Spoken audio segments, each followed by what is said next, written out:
Corren más rápido. Saltan más alto. Llegan más lejos. Siempre nos han fascinado los movimientos perfectos de los atletas. Antes nos contentábamos con admirar el poderío de sus cuerpos. Hoy sabemos que es en la cabeza de los atletas donde debemos buscar el secreto de sus hazañas.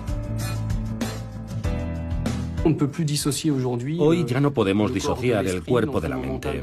El entrenamiento mental, el físico y el técnico deben estar sincronizados y ser coherentes. Científicos y entrenadores de todo el mundo investigan el cerebro de los deportistas para que vayan cada vez más rápido, más alto y más lejos. Hemos hecho grandes progresos, gracias al trabajo de los neurocientíficos, para descubrir cómo trabaja y cómo funciona el cerebro. Los campeones de ayer ganaban con la fuerza de sus músculos, pero los futuros dioses de los estadios triunfarán gracias a las neuronas. Ahora hay un margen de mejora extraordinario. Estamos trabajando con la mente cognitiva, con la asimilación de información y con la inteligencia.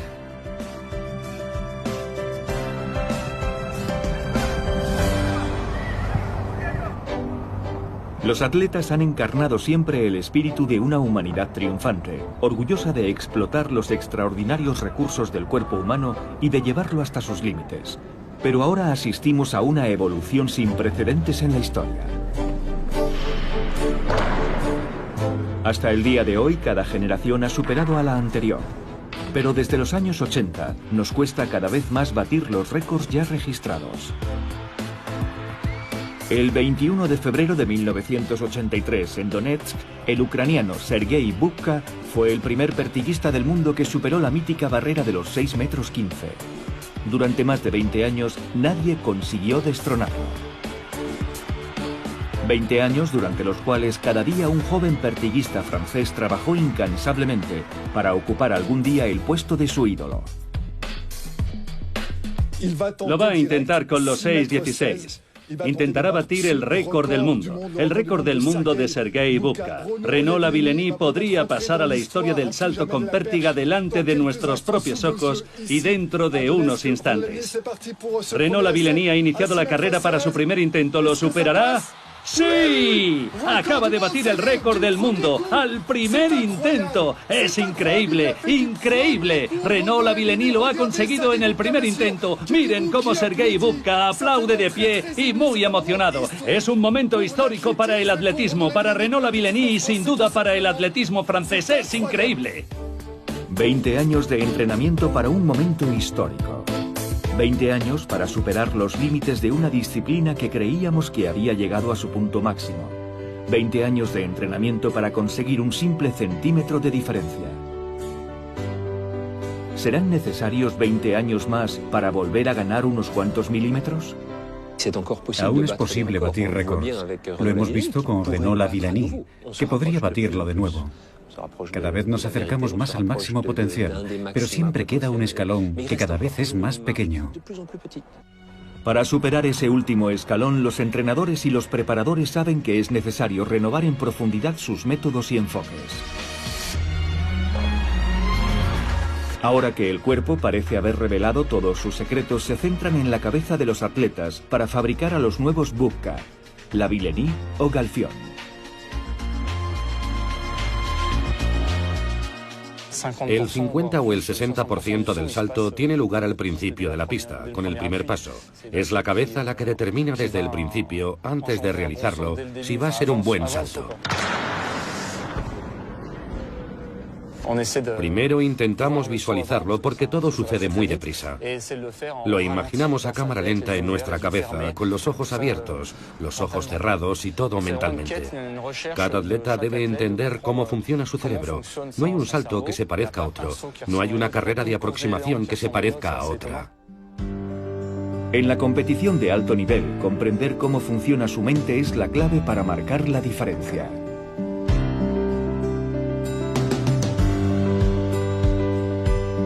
Están surgiendo nuevos laboratorios que combinan el entrenamiento deportivo avanzado con los últimos descubrimientos científicos. Yo creo que el atleta del futuro será muy diferente. Cambiará primero el cometido de la ciencia respecto al papel del cerebro en el rendimiento. Y segundo, la tecnología, que nos ayudará a sacar el máximo de los atletas. El atleta del futuro tendrá el mismo aspecto que el actual, pero su forma de enfocar el entrenamiento y la competición será diferente. Pero, ¿qué sabe la ciencia del cerebro de los atletas? ¿Esconderán más allá de sus músculos superpoderes que deban ser estudiados con más detenimiento? Esa es la hipótesis de un equipo de jóvenes neurocientíficos británicos especializados en el estudio de todo tipo de capacidades. Tras estudiar a jugadores de ajedrez y a músicos profesionales, midieron la materia gris de cinturones negros de karate para saber si los atletas de alto nivel tenían un cerebro diferente al común de los mortales. Para la neurociencia no estaba claro si entrenar durante mucho tiempo en una disciplina podría modificar la estructura del cerebro. Queríamos ver si era posible encontrar alguna diferencia en lo que concierne a la estructura cerebral entre especialistas en karate y personas que nunca habían practicado esa disciplina. Lo que descubrimos en el caso de los especialistas en karate es que eran capaces de coordinar sus movimientos. Cuando su hombro alcanza la máxima velocidad, su puño se mueve también a la máxima velocidad, de modo que en el momento del impacto todo está perfectamente sincronizado. Si usted y yo hacemos esto, lo hacemos bien y parece estar bien, pero en realidad no es eficaz. Es esa pequeña diferencia la que determina la eficacia total. Si los golpes del campeón del mundo de karate, Guillaume Torjan, son así de precisos, es porque su cerebro controla a una velocidad excepcional todos los parámetros del movimiento, hasta el punto de poner en riesgo los aparatos de medición del laboratorio. Cuando comenzamos con el experimento, queríamos que los karatecas golpearan los sensores con el brazo totalmente extendido, así, varios golpes seguidos. El problema fue que el equipo empezó a sufrir daños y estaba claro que no iba a durar mucho. Así que lo pusimos fijo, pero enseguida empezó a moverse de un lado a otro. Por tanto, tuvimos que ser más suaves a la hora de realizar los experimentos. Una vez protegido el equipo, el grupo de investigadores escaneó los cerebros de los atletas para comprobar si había diferencias estructurales entre sus cerebros y el de las personas del grupo de control. No sabíamos dónde podíamos encontrar diferencias entre los especialistas en karate y el grupo de control. Había algunas regiones del cerebro donde pensábamos que encontraríamos diferencias. Así que escogimos esas regiones, pero no sabíamos con qué nos íbamos a encontrar. Identificamos dos regiones en concreto que conectan el cerebelo con la corteza cerebral. El cerebelo está muy implicado en la coordinación del movimiento, en la fluidez y la velocidad de los movimientos. Es una región crucial para el control de la motricidad. El análisis del cerebelo de los expertos arrojó resultados sorprendentes. Contra todo pronóstico, el cerebro no había construido nuevas redes entre las regiones implicadas en la ejecución del movimiento. Al contrario, simplificaba los circuitos neuronales y reducía el número de conexiones. Resulta desconcertante, porque cabría suponer que la excelencia debería reforzar los circuitos, pero si lo vemos de otra forma podemos decir, yo no tengo necesidad de ese circuito. Ese circuito me impide realizar mi tarea. Por tanto, la supresión o el debilitamiento del circuito me harán mejor. En el deporte de alto nivel, los reflejos son muy rápidos. Los reflejos son lo más rápido de todo. Así que al entrenar durante mucho tiempo, podemos transformar una acción que resulta complicada, que exige mucha reflexión, en un reflejo que nuestro cerebro aplica, en lugar de verse obligado a reflexionar lentamente. Los automatismos adquiridos durante una vida de entrenamiento intensivo trazan en el cerebro de los atletas configuraciones neuronales únicas y específicas de su disciplina.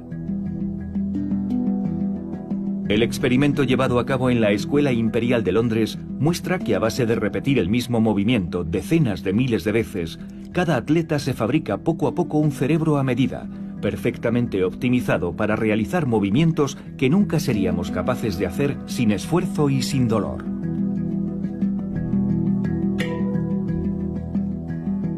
A esta capacidad del cerebro de deformarse y modificarse para reforzar los automatismos, los científicos la denominan neuroplasticidad o plasticidad cerebral.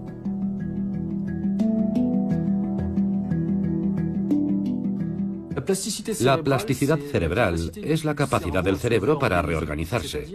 Es decir, que cuando realizamos un movimiento, vamos a inducir una reorganización en las diferentes regiones del sistema nervioso, en la corteza motora primaria y en la corteza sensorial primaria, de modo que reforzamos ciertas redes en detrimento de otras.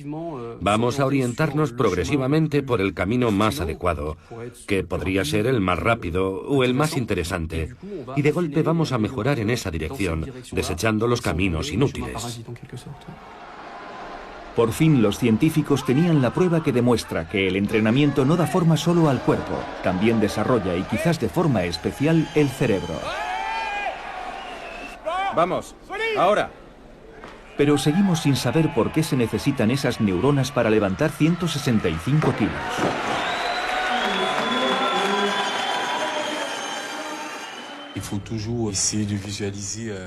Es fundamental visualizar el éxito dentro de tu cabeza. Siempre debes intentar visualizar los movimientos antes de ejecutarlos en la tarima. Hay que estar en contacto mental con el peso que vas a levantar para poder cuantificar la fuerza que tienes que desarrollar según el peso. Da igual que sean 20 kilos, 40 kilos o 150 kilos, no importa. Eso requiere siempre unos segundos, durante los cuales intentamos reunir nuestras capacidades motrices y mentales para levantar el peso.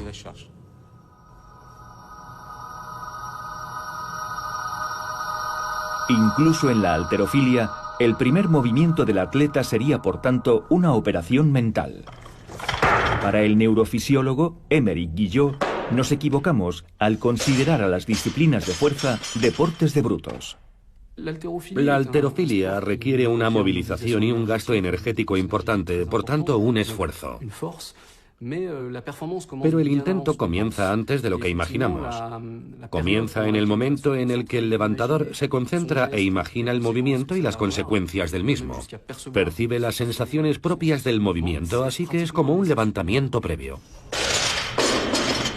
Para comprender lo que hace el cerebro cuando el deportista imagina su movimiento, Émeric Guillot ha pedido al campeón francés de halterofilia más laureado que repita en el laboratorio el trabajo de visualización que realiza antes de levantar el peso. Autor de más de un centenar de publicaciones sobre la visualización, Émeric va a intentar comprender los mecanismos neuronales. Cuando estés listo, vamos a pedirte que visualices tu movimiento como haces normalmente en los entrenamientos o en la competición.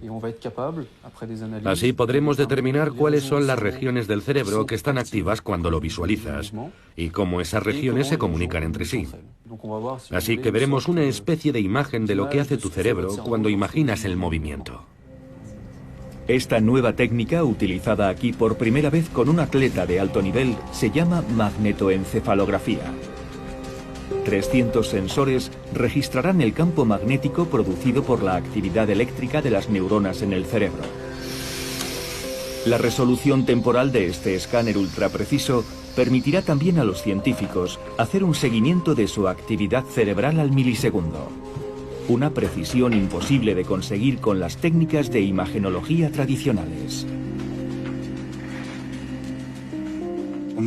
Medimos lo que está sucediendo alrededor de la cabeza. Se trata de una especie de campo magnético que creamos todos alrededor de nuestra cabeza en cada una de nuestras actividades, incluso cuando no hacemos nada. Lo difícil es reconstruir lo que ocurre en el interior de la cabeza. Aquí vemos que hay una fase de reposo y con cada pitido imagina que levanta la barra. Me coloco sobre la barra. Respiro. Intento colocar bien los pies. Realizo el primer impulso. Tiro con fuerza con los brazos. Me sitúo por debajo de la barra. Un buen tiempo a nivel de reacción a la hora de recibir la barra y vuelvo a subir. Un instante para respirar con la barra apoyada en los hombros. Controlo la bajada. Me preparo para el impulso con las piernas. Estoy bien colocado. Un ensayo perfecto.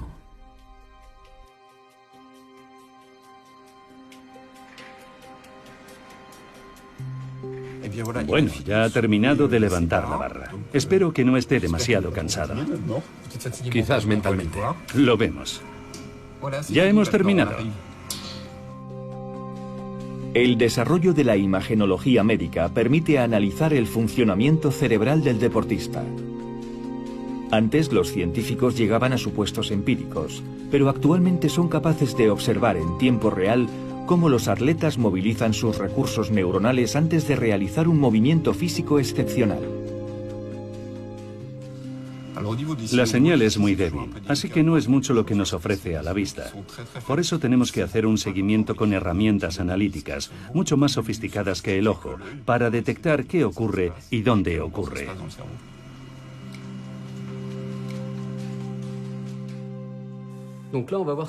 Aquí vemos lo que pasa cuando Benselá imagina su movimiento.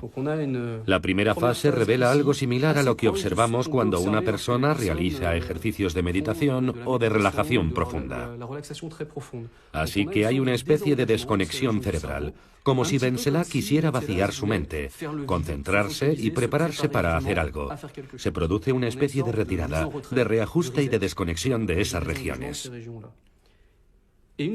Y solo cuando ha terminado, aparecen unas manchas de color azul que reflejan la actividad en esas regiones sensoriomotrices y visuales. Por ejemplo, aquí, en la parte posterior del cerebro, en las regiones visuales, que quizás están vinculadas al momento en que él visualiza. Las regiones llamadas sensoriomotrices estarán vinculadas a la ejecución y al control del movimiento, en el que participan los sistemas motores y sensoriales implicados en la realización y la preparación del movimiento. Si la imagen mental creada por Benselá Davallá le ayuda efectivamente a levantar la barra, es porque esa imagen solo activa en su cerebro las neuronas útiles para la ejecución del movimiento a realizar. Solo los grandes atletas serán capaces de desactivar completamente y volver a activar bruscamente las regiones motrices de su cerebro sin mover un solo músculo.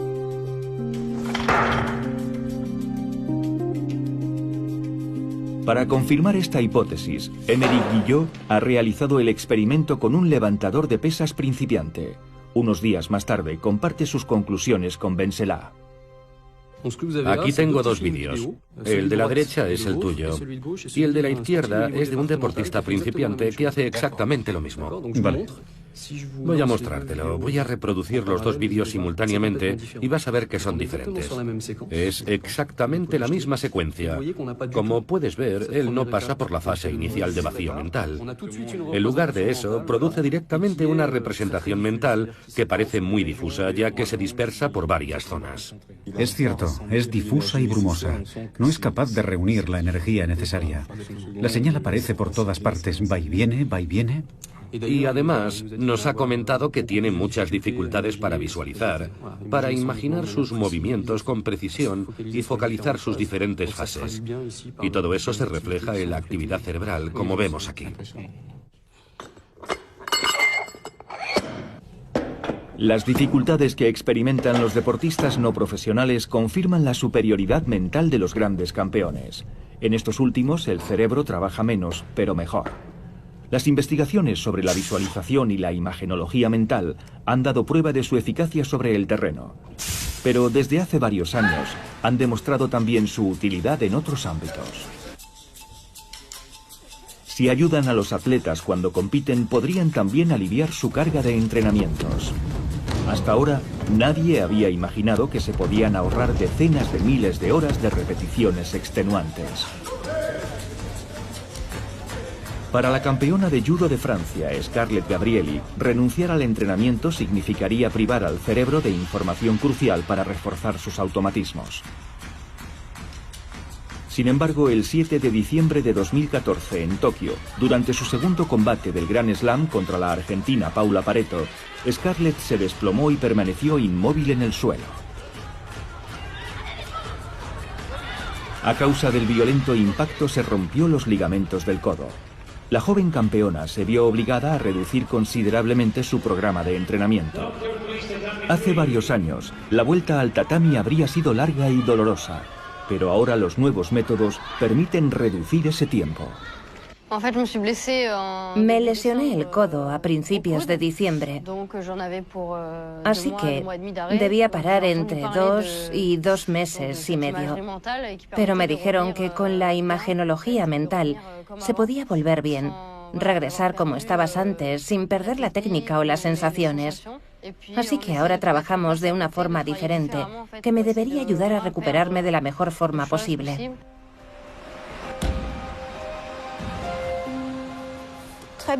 Muy bien, ¿puedes hacerlo otra vez, por favor?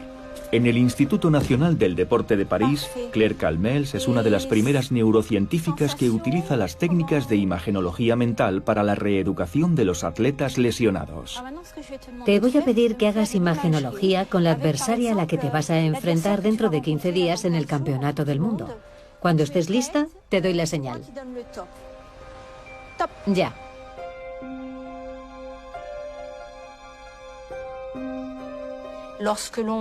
Cuando creamos una imagen mental, hay zonas del cerebro que se activan, que son generalmente las zonas motrices y que son las mismas que se activan cuando realizamos un movimiento. Los atletas lesionados podrán alimentar, por así decirlo, esa actividad motriz, esa representación motriz. Podemos decir, entre comillas, que al crear esa imagen se están entrenando para ejecutar el movimiento en la realidad. El trabajo de Claire Calmels se basa en uno de los principales descubrimientos de la neurociencia contemporánea. Visualizar un movimiento o hacerlo en la realidad produce casi los mismos efectos en el cerebro. Dicho de otra manera, podríamos alimentar nuestro cerebro simplemente viendo trabajar a los demás. Imaginemos una situación extrema. Por ejemplo, soy una jugadora de tenis novata y veo todos los partidos de Roland Garros. Absolutamente todos. Ver simplemente los partidos de Federer o de Nadal, ¿me permitirá reproducir sus movimientos? No. Soy una principiante, así que no seré capaz de reproducir sus movimientos. Una lástima. Seguimos sin poder hacer deporte estando sentados ante el televisor. La ciencia no lo resuelve todo. Sin embargo, cuando realizamos un movimiento se activan las mismas neuronas que cuando vemos realizar ese movimiento a otra persona. Por eso los científicos llaman a estas neuronas neuronas espejo. Las neuronas espejo son un gran descubrimiento que realizó hace ya más de 20 años un equipo italiano de Parma y que se llevó a cabo con monos.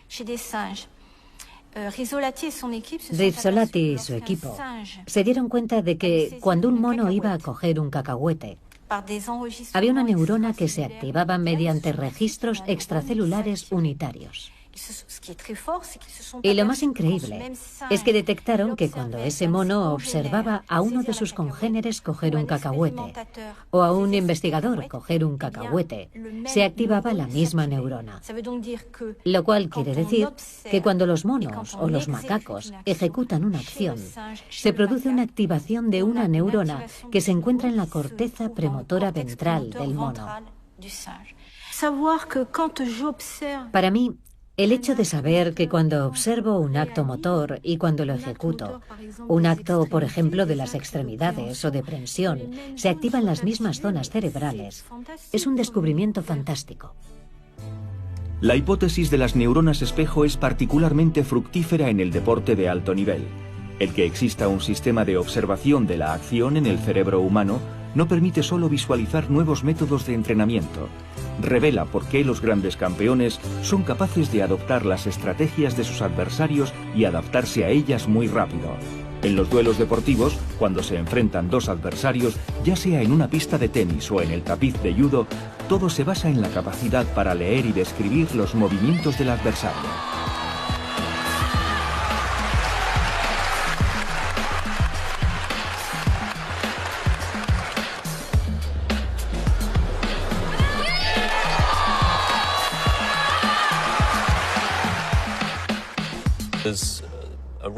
Hay una serie de deportes en los que ser capaz de percibir diferencias sutiles en las acciones de los adversarios es fundamental. Son los deportes de reacción rápida, como los de raqueta, el bádminton, el tenis, en los que es necesario saber leer las señales, los cambios sutiles. En el bádminton te dicen si el volante va hacia la izquierda o hacia la derecha, así que lo esencial es leer los movimientos del adversario en el momento en que golpea la pelota. En el fútbol es parecido. Escrutamos los movimientos de los jugadores. ¿Va a ir a la derecha o a la izquierda? Y eso antes de tocar el balón. Realizar los movimientos perfectos no es suficiente. Hay que ser capaz de engañar, de frustrar las artimañas del adversario y todo en una fracción de segundo. Es ese juego constante entre defensores y atacantes lo que convierte a los partidos de fútbol en un inmenso campo de expresión de las neuronas espejo y en un fantástico territorio de investigación para los neurocientíficos. El fútbol es un ejemplo clásico. Cuando un jugador viene hacia ti, puede bascular hacia la izquierda, hacia la derecha o pasar rápido. Y si es Cristiano Ronaldo, hará esto 3 o 4 veces antes de regatear. Así que hay toda una serie de movimientos que debes percibir y analizar. Los jugadores de alto nivel interpretan los gestos más sutiles de sus adversarios y responden en consecuencia. Cuando perciben algo, es como si lo sintieran en sus propios músculos. La percepción del movimiento se inscribe en la región motriz de su cerebro. Para entender cómo los mejores futbolistas consiguen anticipar las acciones de sus adversarios, Robin Jackson y sus colegas de la Universidad Brunel realizaron un escáner a un equipo de futbolistas profesionales y posteriormente los sometieron a una prueba denominada test de oclusión temporal. La idea es muy sencilla. En la pantalla, un delantero se dispone a chutar un balón, pero la imagen se detiene justo antes de que golpee la pelota. El jugador debe adivinar si el balón irá hacia la derecha o hacia la izquierda. Era la primera vez que el sistema de neuronas espejo era considerado como el origen de nuestra capacidad de anticipación. Conversando un día con Robin Jackson, me habló de sus trabajos sobre la anticipación y la predicción, lo que llamamos la oclusión temporal. Una tarea que consiste en ser capaz de predecir los movimientos de otra persona para reaccionar después en consecuencia. Yo le dije, sería un experimento fantástico para probar en un escáner, y efectivamente vimos que el cerebro mostraba una actividad muy intensa. Era algo que hacía trabajar al cerebro y me impresionó mucho porque pensé, tal vez estamos ante una de las tareas importantes para las que está diseñado nuestro cerebro. Podemos identificar con mucha precisión el momento en el que ocurre algo importante en el cerebro. En el caso de la capacidad de anticipación de un futbolista, cuando un atacante está a punto de cambiar de dirección, observamos que hay una conexión entre la actividad de la corteza motora del cerebro y la del glúteo medio. Este es el músculo que separa la pierna de la línea media del cuerpo y es muy activo cuando nos apoyamos para cambiar de dirección, como cuando un delantero encara a un defensor. Cuando un delantero trata de engañar al portero, el movimiento de su cadera puede traicionarle. Es una de las pistas más sutiles que predice un cambio repentino de dirección y que solo los mejores futbolistas son capaces de detectar.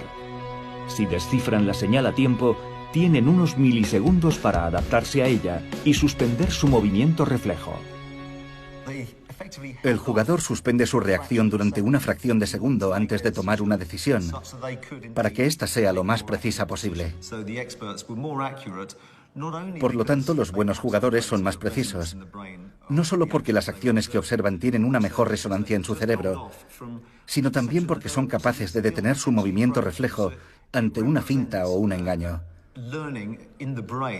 Y eso significa enseñar al cerebro a desconfiar de sus propios reflejos. Es una paradoja sorprendente. Los futuros genios del fútbol pasan innumerables horas practicando unos movimientos que finalmente decidirán no usar en el campo.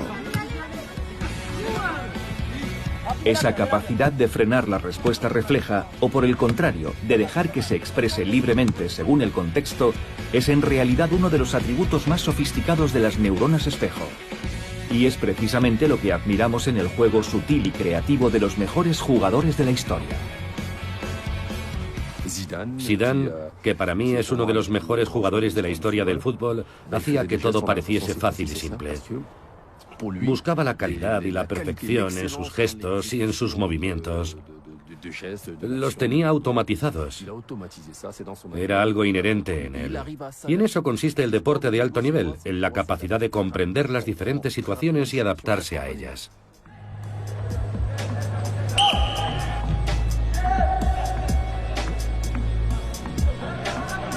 Hasta ahora creíamos que el talento innato era un don de la naturaleza o algún tipo de lotería genética, pero los últimos descubrimientos han asestado un duro golpe a ese viejo mito.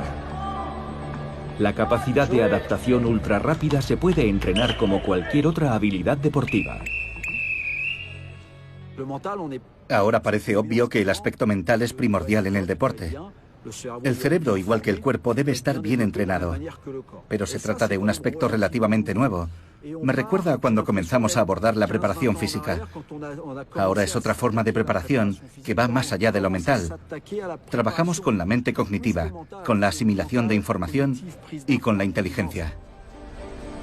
Hasta el momento, los neurocientíficos se habían contentado con observar el cerebro de los atletas, pero ahora el objetivo es formarlo.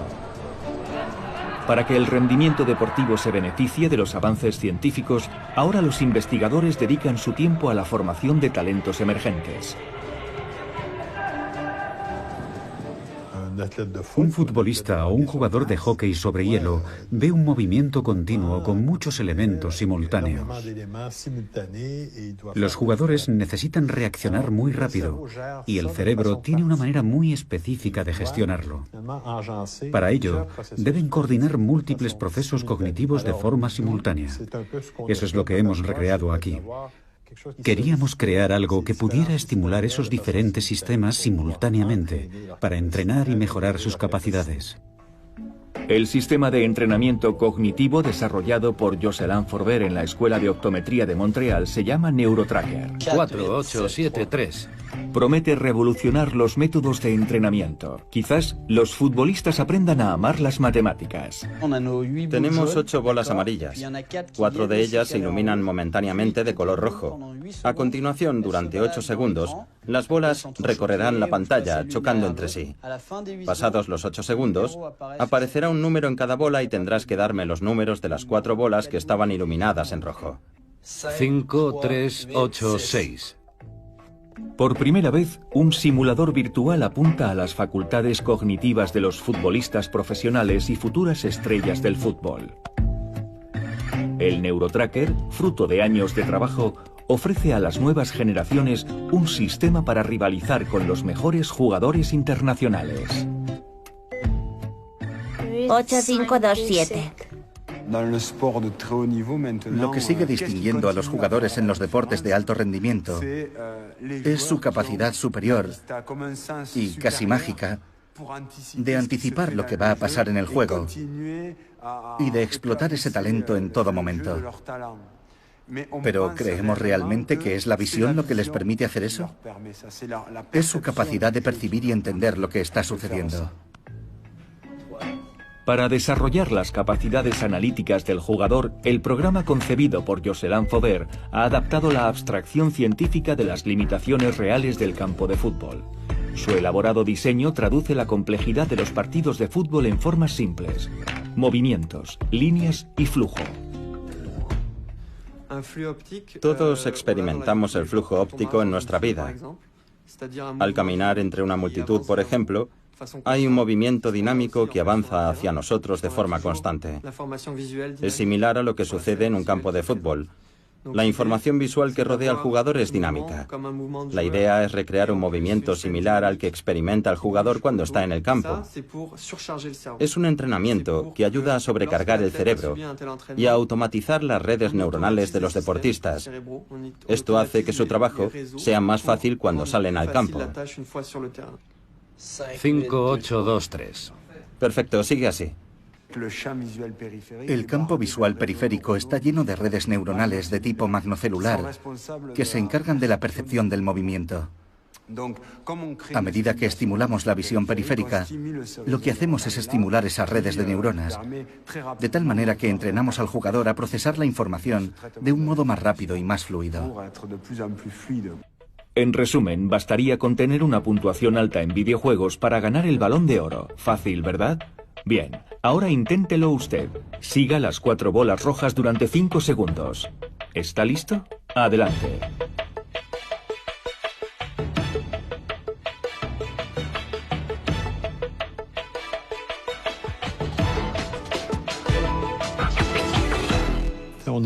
La gente tiende a pensar que los atletas no usan mucho su cerebro.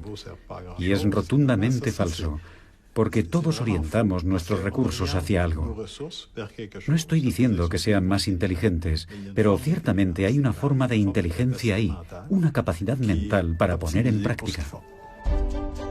La ciencia ha salido de los laboratorios y aunque los investigadores están dispuestos a sudar la camiseta, todavía tienen que convencer a los deportistas para que les hagan un hueco en el equipo.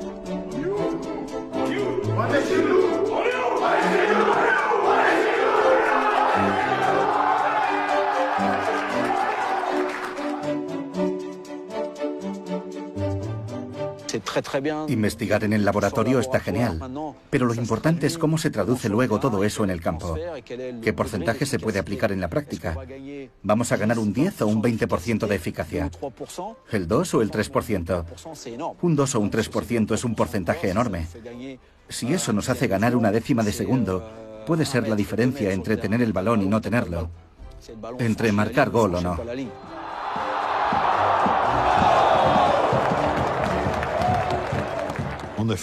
Hemos publicado ya varios estudios al respecto, pero todavía estamos aprendiendo y mejorando.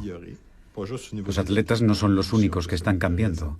Nosotros también estamos mejorando en lo que hacemos. Pero sí, el entrenamiento que ofrecemos tiene un impacto a nivel de rendimiento. Y sí, se nota claramente en el terreno de juego. Por ejemplo, en el número de pases exitosos. Y todos los elementos de nuestra investigación no solo se han comprobado aquí, sino también en otros lugares.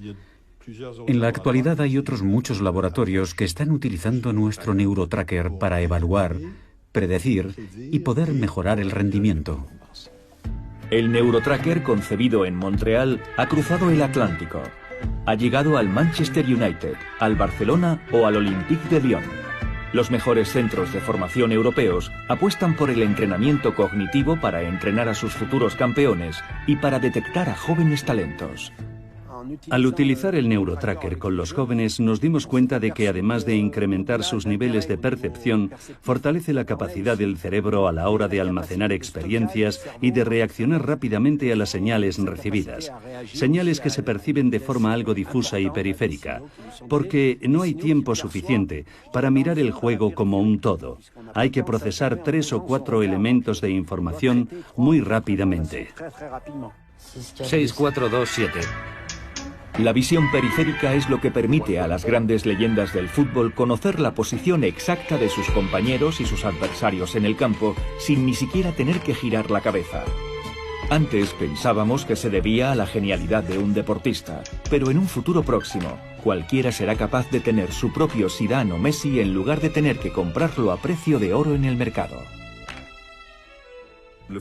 El fútbol ha entrado en una espiral de evolución tan vertiginosa que la única solución ahora es formar a tus propios jugadores. De ahí la gran inversión que hemos hecho en el Olympique de Lyon. Gastamos entre 7 y 10 millones de euros al año en formación. Es evidente que la formación mental cada vez es más importante. Y si ese es el futuro del fútbol, creo que el Olympique estará mejor situado que otros equipos, porque vamos por delante de los demás en ese campo. Hemos innovado y hemos investigado.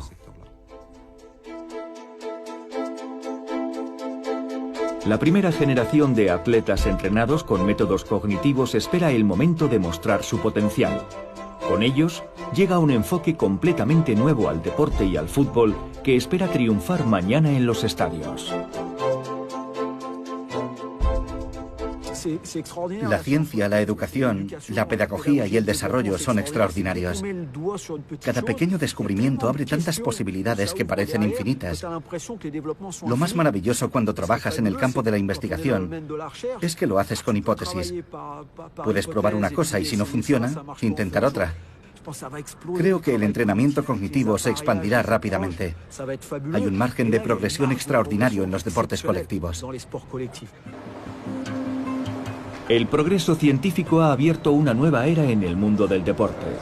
Los atletas ya estaban rodeados de un impresionante equipo de fisioterapeutas, dietistas y especialistas de todo tipo. Ahora también tendrán que contar con la aportación de los neurocientíficos. En Londres, la poderosa compañía farmacéutica GlaxoSmithKline, o GSK, acaba de inaugurar un nuevo tipo de instalación, a la vez laboratorio científico y salón de entrenamiento deportivo. El objetivo es crear al atleta completo, capaz de integrar capacidades cognitivas y físicas en un solo cuerpo. Vamos a hacer lo que llamamos una evaluación de procesamiento cognitivo fundamental. En lenguaje más profano, vamos a estudiar cómo funciona vuestro cerebro y la relación con vuestro rendimiento deportivo, ¿vale? El rendimiento de los atletas es único si lo comparamos con el de la población normal. Podemos aprender mucho de ellos estudiando cómo funciona su cerebro. Y eso puede ayudar a GlaxoSmithKline y al Laboratorio de Rendimiento Humano a encontrar mejores productos para nuestros consumidores. Y también a la población en general, desarrollando mejores medicamentos y mejores tratamientos. ¿Listos? En el laboratorio de rendimiento humano, el cerebro de los atletas se convierte en la materia prima de una auténtica industria del rendimiento. Se toma a algunos futbolistas de alto nivel, se los somete a un ejercicio intenso y se comprueba el estado de sus neuronas, con la esperanza de encontrar la fórmula mágica que permita en el futuro fabricar campeones en serie. Hemos regulado esta cámara con la misma temperatura que en Río de Janeiro durante los Juegos Olímpicos. Básicamente, estudiamos el impacto de la humedad y la temperatura sobre su capacidad, no solo física, también cognitiva. Comprobamos el tiempo de reacción para ver el impacto que tiene el ejercicio combinado con el calor y la humedad sobre sus funciones cerebrales. En este gimnasio futurista, la ciencia y la tecnología parecen haber puesto el sueño del rendimiento supremo al alcance de un clic. El cuerpo y el cerebro son llevados al límite, como si fuera posible programar hasta la última neurona de los atletas. Sin embargo, todavía estamos muy lejos de poder encorsetar el cerebro en un programa informático. Aunque hoy sabemos cómo aumentar la capacidad cerebral de nuestros atletas, es ilusorio pretender que podemos controlar a la perfección todo lo que les pasa por la cabeza. El esquí es un deporte muy solitario.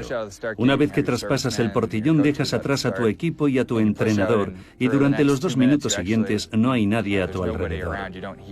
No escuchas nada, solo estás tú, con tus pensamientos y el viento en el casco. Es muy fácil, incluso a velocidades tan altas, darle vueltas a la cabeza pensando en lo que te espera en la próxima puerta, en los errores que cometiste, o incluso en la colada que tienes pendiente. Los pensamientos se desmadran. Todos los campeones saben que de nada sirve desarrollar sus capacidades cognitivas si no logran dominar el flujo de sus pensamientos. Para crear al atleta perfecto, no basta con tener un cerebro bien calibrado. Deben aprender también a controlar las divagaciones de su mente.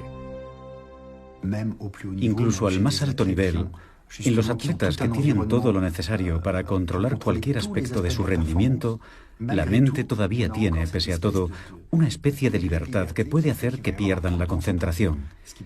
Parece casi inimaginable, dado su nivel de entrenamiento. Pero eso demuestra que la mente es la última frontera a superar en deportes de alto rendimiento. Hoy en día las técnicas de entrenamiento cerebral trabajan todavía con modelos cuyo cerebro se encuentra en situación de reposo. Sin embargo, la competición en el mundo real somete al deportista a la máxima tensión. El principal reto de Manuel Osborne Paradis es llegar a controlar sus emociones durante los 2 minutos que dura el descenso.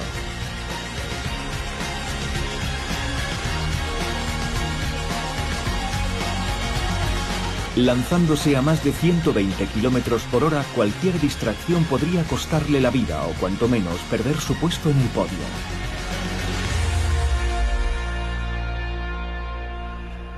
Penny Berner, antigua campeona de atletismo, lleva 20 años ayudando a los mejores atletas del mundo a mantener el máximo de sus capacidades en entornos particularmente estresantes. Estamos midiendo la actividad eléctrica del cerebro. Tomamos mediciones en la superficie del cráneo o de la corteza cerebral con una electroencefalografía en diferentes bandas de frecuencia para poder expresarlas de manera más sencilla. A grosso modo, tenemos las ondas delta, que corresponden al estado de sueño, las ondas teta, que están más cerca de la ensoñación, cuando nuestra mente divaga, y luego las ondas alfa y las ondas beta altas y bajas, que tienen que ver con rumiar los pensamientos, con la preocupación provocada por el estrés. La respuesta que recibimos en la pantalla cuando están conectados a los electrodos nos da una respuesta concreta e ilustrativa. El estrés, la excitación o los estados de concentración profunda hacen variar considerablemente las ondas cerebrales. La técnica utilizada por Penny Berner permite a los atletas controlar por sí mismos dichas variaciones. Por pura fuerza de voluntad, el campeón de esquí Manuel Osborne Paradis puede ahora competir contra los mejores skippers de regatas del mundo. Cuanto más consigue controlar sus ondas de estrés, más rápido avanza su pequeño velero. Cuando empecé a practicar el juego de los veleros con Penny, estábamos tratando de averiguar el lapso temporal en el que empezaban a surgir mis dificultades. Es decir, en qué momento perdía la concentración o mi mente divagaba. Cada vez que hacíamos una prueba de 2 minutos, siempre era entre 1 minuto 30 y 1 minuto 45 segundos cuando mi cerebro se desconcentraba más. Y repasando mi carrera, todas mis caídas o en las carreras que he perdido, siempre ha ocurrido algo entre 1 minuto 30 y 1 minuto 45 segundos. A medida que van progresando en el entrenamiento, van ganando confianza, porque se dan cuenta de que pueden manejar esa situación por sí mismos. Los 3 atletas con los que trabajé para los Juegos Olímpicos de Londres en el año 2012 lo gestionaron de manera excelente y dieron lo mejor de sí mismos. De hecho, ganaron medallas. Ningún programa informático dará a los atletas un control absoluto sobre sus emociones. Pero es posible aprender a orientarlas para frenar sus automatismos y dejar expresar libremente su creatividad. Cuando tienes confianza, sientes que todo fluye por sí solo. Esquiar consiste en ir haciendo un giro tras otro y aprovechar la velocidad generada en cada giro para acometer el siguiente. Cuando todo va bien y sigues la línea correctamente, todo fluye mucho mejor. Cuando sientes ansiedad y empiezas a acumular tensión en los hombros, nada fluye. Todo se vuelve mecánico y pierde fluidez.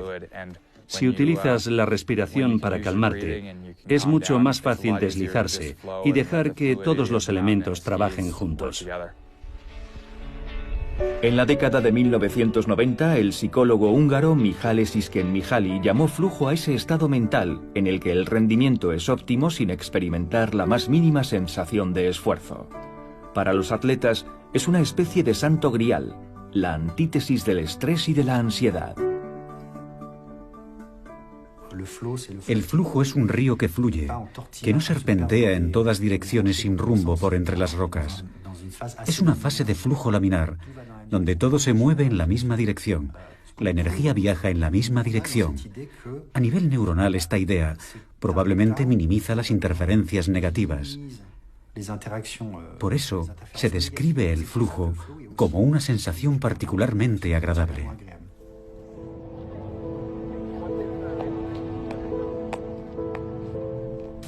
El flujo es algo muy difícil de conseguir para cualquier atleta.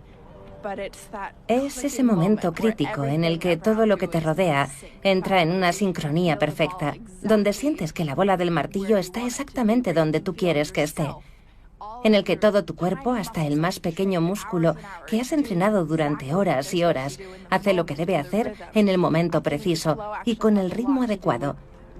Creo que el flujo tiene mucho que ver con el ritmo y la música. Entras en una dinámica en la que de repente el mundo se detiene. De repente eres casi un dios con un control absoluto de todo lo que te rodea y puedes manejar hasta el más pequeño gesto, hasta el más pequeño movimiento. Todo se ralentiza y puedes ver realmente la bola del martillo y tu relación con la bola. Y sientes que puedes girar la bola exactamente por donde tú quieres y decidir el momento en que vas a poner toda tu energía, toda la energía de tu ser en esa bola, para liberarla en el universo. Y cuando la lanzas, es el momento supremo, como el Big Bang de la creación. Bajo las luces del escáner, los cerebros de los atletas comienzan a revelarnos sus secretos. Y el constante perfeccionamiento de los equipos permite a los científicos profundizar cada vez más en su mente. No hace mucho los deportistas necesitaban miles de horas de entrenamiento para tener la esperanza de ser algún día una leyenda. Miles de horas de esfuerzo, repitiendo los mismos gestos y movimientos para afinar sus redes neuronales. Miles de horas corriendo, saltando, lanzando y chutando para finalmente llegar al límite del cuerpo humano. Sin embargo, los avances en investigación y neurociencia están abriendo una nueva era para el mundo del deporte. Los estimuladores neuronales están llegando a gimnasios y centros de entrenamiento. El siguiente paso es ponerlos a disposición de los atletas sobre el terreno. El atleta ya tenía un cuerpo perfecto y ahora tendrá también un cerebro en consonancia. Todo el mundo aguarda con impaciencia el próximo advenimiento de los nuevos dioses del olimpismo.